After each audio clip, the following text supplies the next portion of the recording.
Hello and welcome to Let's Talk About It. I'm Gerry Henwood, and today I have the pleasure of interviewing a new member of the Board of Commissioners in Lower Merion Township, Ray Courtney, who represents Ward 5 in our area. Welcome, Ray. Hi, great to be here. Thank you. Now, I've been a resident of Lower Merion Township for many years, and I've never had the pleasure of either attending a township meeting, nor have I had the pleasure of interviewing a board member. So some of my questions to you today are going to be posed as a novice who really doesn't know much about the board. And I'm assuming that many of our viewers don't know a lot either. Okay. So the first thing I'd like to ask you is, what are the responsibilities of the Board of Commissioners? Sure. So our Board of Commissioners in Lower Merion Township is the executive and legislative branch of government. So what that means is, on the executive side, we provide direction for township staff in terms of how to spend resources in the township, whether it comes to building a park, stormwater management, recycling and trash pickup, that sort of thing. We determine the budget for the year. That sort of thing on the executive side. On the legislative side, we're responsible for ordinances, so all of the laws in the township, and in specific right now, we're undertaking this sort of mammoth effort to redo our entire zoning and land development code. And that seems to be one of the larger responsibilities of the board, which is land development in Lower Merion in general. Now, I'm going to get to some of those issues in a minute. I bet. But one of the things that I'd like to know is, given all of those responsibilities, what are the qualifications for board members? They are elected in your case. That's right. You were appointed to serve out the rest of the term of Cheryl Gelber. Yes. So what qualifies someone to become a board member? Right. So, I mean, at heart, I think the qualification that's most important is caring about the future of the township, caring about the success and the economic development, caring about quality of life. Those are the main qualifications. You mentioned Cheryl Gelber. She has been, for the last 15 years, she has served our ward really well. She is renowned for her constituent services. And constituent services are sort of the behind-the-scenes things that the commissioners do. If you ever watch our meetings, you'll see us debating things on the dais, talking about ordinances, talking about land development. You don't often see that the lion's share of the work of a commissioner is talking to residents, resolving problems. I've been on the board for a month now, and I've already had to talk with residents in a dispute between tenants and a new developer. And I've also been working on crumbling sidewalks just in my first few weeks, just fielding calls from residents. Cheryl Gelber has in some ways mentored me and sort of led me down this path and talked to me about how important constituent services are, and also talked to me about a lot of the issues before the board. So to get back to your original question about qualifications, it's really about, do you want to take the time to spend on this, and do you care about these issues that are important to so many residents in the township? Okay. For me, getting appointed a few weeks ago, what happens when a commissioner resigns early is that the rest of the board has 30 days to appoint someone, and there is an interview process that happens in a board meeting. It's on our website if you want to see the interviews of the 3 candidates who came forward, including myself. And the other 13 board members basically vote, and then you immediately take the oath of office, you're sworn in, you go take your seat up on the dais, and for the rest of the board meeting, you're a commissioner. Well, when you speak about concerns of the residents in the community, how do residents get in touch with you? So if you go to the township's website and you go to the commissioners page, you'll find my name, you'll find my email address and my phone number there. That's the easiest, most direct way to get in touch with me. I'm also a member of the Wynwood Civic Association and the North Ardmore Civic Association, so if you participate in those groups or you want to come to their meetings, I'll give a plug. Wynwood Civic Association is happening Tuesday night at All Saints Church. You'll find me there. I've been in there as a board member and as a member, and now I'm serving as commissioner, so I give a report every month to the civic associations on what's been happening in the township. So that's another way you can find me. Okay, that's good to know. Yeah. Now, one of the things that you just mentioned in your previous comments was the rezoning that's facing our township. And I know that in the last several years, I've been 34 years living in the township, and I've noticed a drastic change in the last 5 years or so. Okay. New apartments going up, Yeah. new traffic lights going in, much more congestion. Mm-hmm. And so, could you tell us? I know you haven't been a resident that many years. You're relatively new to the area. I've been studying the history, though. Okay, so given this, why? First of all, I'm sure a lot of people would like to know what was the rationale for all of a sudden it seemed like the township was jump-starting a lot of development that for years had never been there. Right. So there's a couple things there. One of the reasons that so much development is happening in Lower Merion is because we have valuable land. We have a great township that's been very successful. We have an excellent school district, and that is very appealing for new residents like myself. That's one of the reasons that my family chose to move to Lower Merion. And so developers see that, and they see, okay, very valuable land, great township, lots of amenities, high quality of life. They want to build residences because they see that as a money-making opportunity. What happened in 2007, 2008, you had the housing recession, and lots of communities were sort of hit by that recession. And you take a place like Ardmore was really on the downswing at that point. And so the board decided to rezone a little bit. They created what's called the MUST overlay. I forget what the acronym stands for, but it basically was a chance to create more economic development in that region. And you see that along City Ave and in other parts of the township. The reason for that was to boost economic development, to revitalize the area. And it's been quite successful, and some would say too successful. We're seeing a lot more development than a lot of residents would have wanted to see, and it's led to things like traffic and congestion. And my campaign, I've talked a lot about the pace of development, particularly as it pertains to Ardmore, and I've talked about climate change. And to me, those somewhat go hand in hand. The new development, all of the work, all of the traffic are contributors to pollution, to climate change. And so the right pace of development, to me, is that which is environmentally sustainable. And I would like to see through this process of rezoning, some of that get enshrined into our code. Mm-hmm. Okay.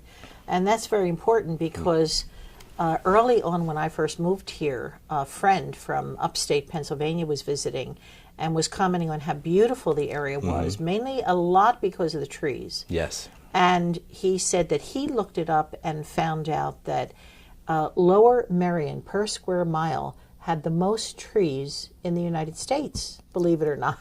I didn't know that. That's a great fact. That's what he said. That's wonderful. And of course, now because of the big development of that apartment unit in back of the, is it the Merion trains? No, the Wynwood train station. Maybrook, yes. Maybrook. A lot of trees were cut down. That's right.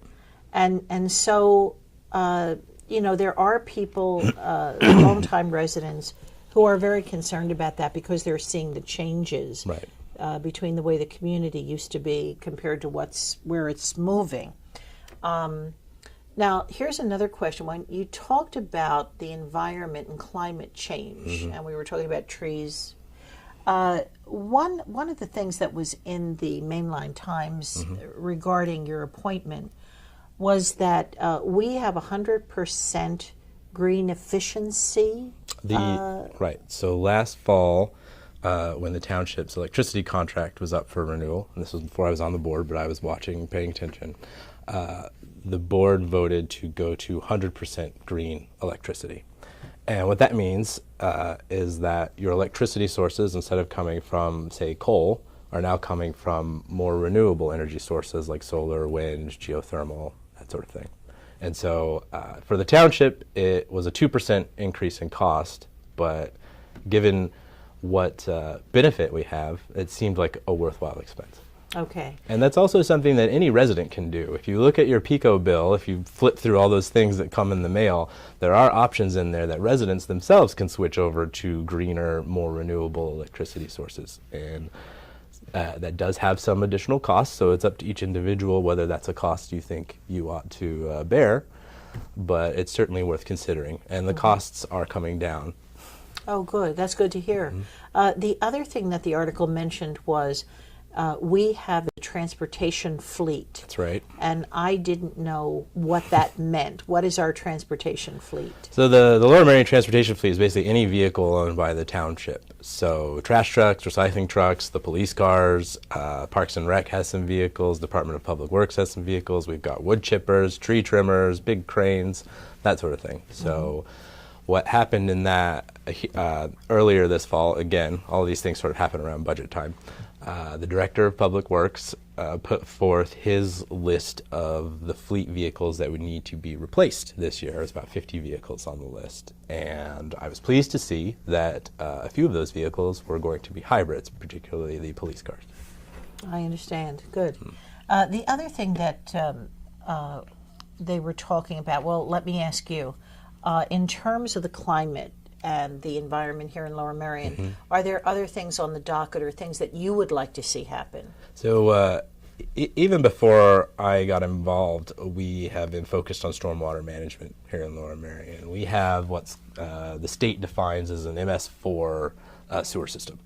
And that means our sewer system eventually runs out into the stream bed or into the Schuylkill River.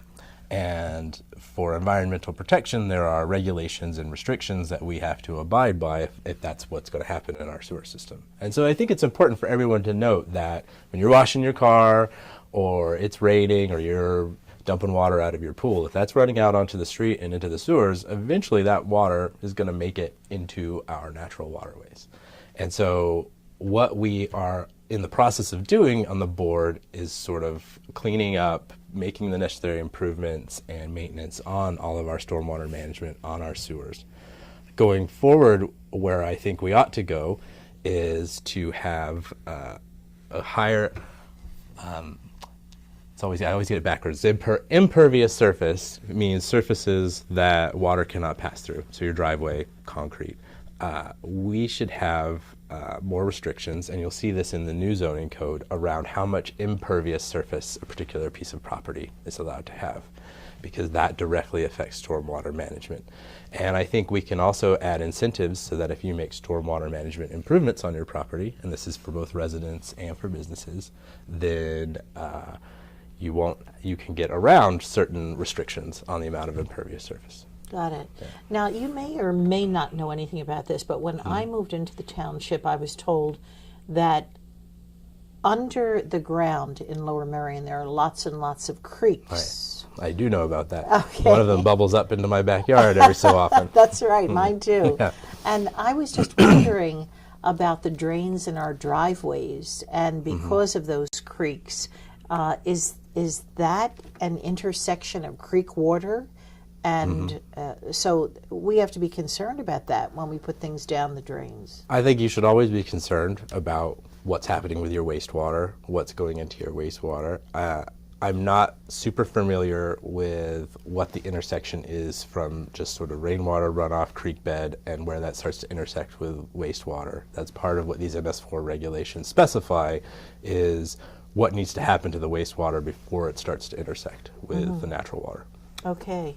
Now, what is the Board of Commissioners' relationship to the school board? Because we have so many more people coming into the district.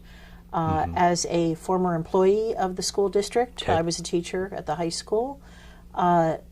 We've had to build new high schools, and there have been accelerating taxes as a result of all of this. I guess the question a lot of people would like to know and are concerned about is there going to be an end at some point to a lot of this building? It's a lot there. Yeah. Starting with the beginning, the relationship between the school board and the Board of Commissioners is those are the two governing bodies of the township. Those are the two bodies that are allowed to raise property taxes, basically. There is a relationship between them in that we have to coordinate our efforts sometimes. When it comes to the tax question, the school board, because of this growth in population that you've seen and this need to maintain a really high-quality school district, they have been raising taxes. The Board of Commissioners, on the other hand, we have been operating with a budget surplus for the last 8 years, and so we haven't raised taxes for 8 years. Hopefully that can continue, but some people are predicting a recession coming on. There are certainly needs around climate change and stormwater management and other improvements around the township that will have large expenditures. But I think the Board of Commissioners can keep taxes low for the other few years. We'll see how things go. Right. It always depends on what businesses come into the township, how the population of the township grows. And that's some of the reason for the growth, in that this economic development, these buildings coming in, this new land development, is a revenue source for the township. And what we've seen is that that's sort of gone beyond. We basically kicked it into overdrive at the end of the housing recession to try to rebuild everything, beef things up, get new things. And what we've seen is that has succeeded, and in some ways succeeded probably beyond what we were expecting. And now is the time where we need to tune it a little bit to get it closer to what we want Lower Merion to be, what we want our quality of life to be. And can we really, you don't want to stop all development, because that sort of, we have an economy that is basically supported by land development. If you stop all development, well, then that revenue source sort of goes away, improvements in the township become harder to come by, and you would have to find some other way to do that. What I would like to do is have our development sort of focused, and that's what I think the new zoning code is doing. You're focusing your density in certain areas, particularly around our train stations, which is where you would want density to happen, because that's where you want to increase walkability, improve public transportation. You have environmental benefits of having people living closer together. And so that's what's happening with our zoning. With regard, this is a very long-winded answer to that question. Very interesting. Sorry. Were there other parts of that you wanted me to dig into? Well, let's talk about infrastructure. Sure. And roads. It seems like for years now, every time you turn, there's a detour in the township. I mean, at what point might all of that be finished? Any idea? I mean, I think to a certain extent, you're always going to have ongoing maintenance. We have all of these wonderful trees, and we have lots of storms, and that sort of knocks trees over, knocks things into the roadway, and so you have that sort of issue where you have to block the road for a certain time to clear things, to get things out of the right-of-way. Winters are hard here. They create lots of potholes. As one of my fellow commissioners mentioned the other night, it's pothole season. And so if any constituents are concerned about the paving on the roads, contact your commissioners, because we're starting to tell Public Works where we need to see some improvement. The other thing that's happened recently is that PICO has had to do a fair amount of work on utility poles and some of their underground services. And unfortunately, that's resulted in tearing up a good chunk of Montgomery Avenue, particularly in the western section of the township. And so that's been the cause of a lot of detours. Hopefully that is wrapping up soon, and then we'll repave it, and it'll be nice and smooth. I've heard from some of my constituents in North Ardmore that that our section of Montgomery Avenue hasn't been repaved in a decade. I don't know if that's true. I'm going to check, but I agree we should be covering up those potholes and making it smooth. Well, one of the things that I'm sure you've heard from senior citizens in the township, as a senior citizen myself, I've been concerned about the eventuality of having to sell my house, which is a 3-story Dutch colonial with a basement, and moving on. Right. But there doesn't seem to be a lot in the township that would help senior citizens like myself stay in the township. Yep. Has that come up? And that does come up. Yeah. I mean, that is a concern, right? You've been a member of this community for a while, and you've participated, you've contributed. This is your home, and I think it's important to provide a way for people who want to stay in Lower Merion to be able to stay in Lower Merion. And that's one of the upsides of some of the newer development. A lot of the contribution to the growth in the school population is retirees, empty nesters moving out of their homes, and new families like myself moving in and bringing our school kids with us, and that's a natural cycle. What we want is for people who retire in Lower Merion and no longer want to have their large houses to have other places where they can go. And that's one of the benefits of the new development, creating condos, townhouses, newer apartments, and a lot of these new developments are geared more towards senior living. Have you heard from other members of the community who have identified specific concerns that we perhaps haven't covered yet? I mean, certainly school population is a big concern. Traffic is a real big concern. We touched on it a little bit, but traffic is probably something I hear about at every meeting I attend with constituents, particularly where we are. We sort of have, we have Ardmore basically with Lancaster on one side and Montgomery on the other, and those are two major thoroughfares. And so if you're driving around the Fifth Ward during rush hour, or if there's an event at the high school, which I actually got stuck in traffic for that last night, you're going to have some issues. And there's one particular roadway, which is one of these junctions between Lancaster and Montgomery, right next to Suburban Square, called Anderson Avenue, and that is just a traffic mess right now. There have been some studies about ways to improve the traffic, whether it's creating certain segments become one way to try to increase circulation in that way. Can we improve the timing of the lights so people aren't stuck at lights, and there's actually, like, if you time it properly, you can sail right through. The other thing we need to do is really focus on walkability. Improve those sidewalks, increase the number of sidewalks. What you want is, if you have the option of not driving, you want people to be encouraged to take that option. When it comes to traffic, you can't really reduce it without the danger of creating negative impacts on your town, right? If you just tried to make it so nobody drove through Lower Merion, well, you'd impact all of the businesses in Lower Merion, right? Because that traffic brings dollars into the township. So what you have to do is try to create ways of focusing that traffic in certain areas. And then the other thing is getting people out of their cars. That's increasing walkability, improving public transportation. And there will be some people who have to drive, and so if you have the ability not to drive, it's the nice thing to do as a fellow citizen for people who have to drive, for you to not be in your car. I know. Well, one of the things that has been happening that I'm happy to say I feel is very positive is the increase in entertainment venues, restaurants in the area. You talk about walkability, I just live a block and a half away from Narberth. Okay. And it's lovely to walk into the town and have an increasing choice of restaurants there. And I'm sure this is happening in all the smaller communities in our area. Yeah, so we've seen that with Narberth, with Ardmore, with Bryn Mawr. Bryn Mawr is a great example of what good planning can do for a downtown area. Bryn Mawr has what's called a master plan, and they were able to develop a really nice section. They've got the Bryn Mawr Film Institute, they've got the Farmers Market, we redid Ludington Library, and then you walk along that strip on Lancaster and there's a Loch Alam, there's great restaurants. Ardmore is headed in that direction, but Ardmore doesn't have the benefit of a master plan the way Bryn Mawr did. And so one of the things I'm advocating for is that after we pass the zoning, we immediately engage in a process of master planning for Ardmore. Now that's a little bit getting it backwards. You should have done the master plan before you did the zoning, so that the zoning complies with what the community feels should be the plan.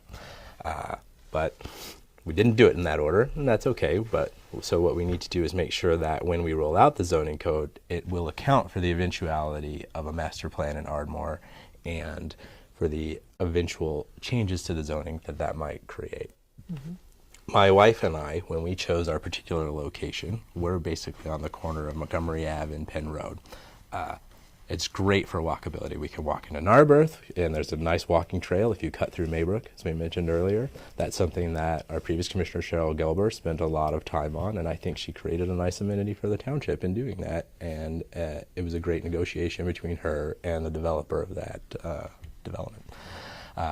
It's also walkable for us to walk into Ardmore, to walk to Suburban Square. If we want to take the train, or we can walk to Women train station, we can walk to the Ardmore train station. And that was really important to us. And I think that's important to a lot of people in the community, to be able to, if you want, you can get in your car, you can drive over to School Expressway. But if you would rather have a different mode of transportation, you can walk to a train station, or you can walk to one of our thriving downtowns. Right, right. Now, before we end today, another question, and I'm going to pose this on behalf of, again, our senior citizens in the community. Yes. I have friends who had been residents of the community who moved out because of the increasing taxes. Yep. Mm-hmm. Is there any discussion whatsoever, aside from creating apartments that seniors might move into, Mm-hmm. About those seniors who may not want to leave their homes, Right. and possibly having some kind of a structured tax system that would take into account seniors who are living on a fixed income? Right. Yeah. So I will say that that discussion has not come up in my tenure and my I was watching board meetings for the past 9 months, sort of getting up to speed. I haven't seen any discussions like that. And the reason for that is probably because the Board of Commissioners has not raised taxes in 8 years. Mm-hmm. The school board, on the other hand, has raised taxes a lot, and I think that's the pain a lot of senior citizens are feeling. And you'd have to ask one of them if that has been something on their minds. I haven't been privy to that conversation. And what you're getting at is kind of a philosophical debate happening nationwide. Should seniors and retirees who are living on fixed incomes be able to sort of, you've probably purchased your home, you've lived here for decades, should you have the expectation that you won't be forced out of your home because of tax increases? I don't have a good answer for that. Where I used to live in California, we had something called Prop 13. And Prop 13 basically locked your assessed property value at the time of your purchase. And so property taxes would have less effect in terms of causing people to move. But on the surface, that sounds great. Sounds great for the residents. But what happens when you make sort of a blunt forced change like that is you have unforeseen circumstances. And so California, fifth largest economy in the world, has great increases in the value of the land, but the California legislature has trouble balancing the budget every year because even though the value of the land went up, their tax revenues didn't because Prop 13 sort of locked it in place. And you also saw that housing supply, the market was affected because people were less likely to move because if you moved, you would see your taxes go up. So that's just one example of something that could be done but has adverse consequences. So that's really just my long-winded way of saying this is a very complicated issue, and we have to, as a township, sort of decide what our vision is. Do we want seniors to be able to stay in their houses as long as they want, or do we want to provide other housing sources for them to move into that will not have property tax increases commensurate with their current houses, and then that house becomes available to a young family who comes in and brings children into the school, right? And that's sort of what we're seeing right now. Okay. Well, I want to thank you very much for being our guest today. Thank you for having me. And I hope all of you have enjoyed our conversation with Ray Courtney, Ward 5 Commissioner on the Board of Commissioners of Lower Merion Township. Thank you and have a great day.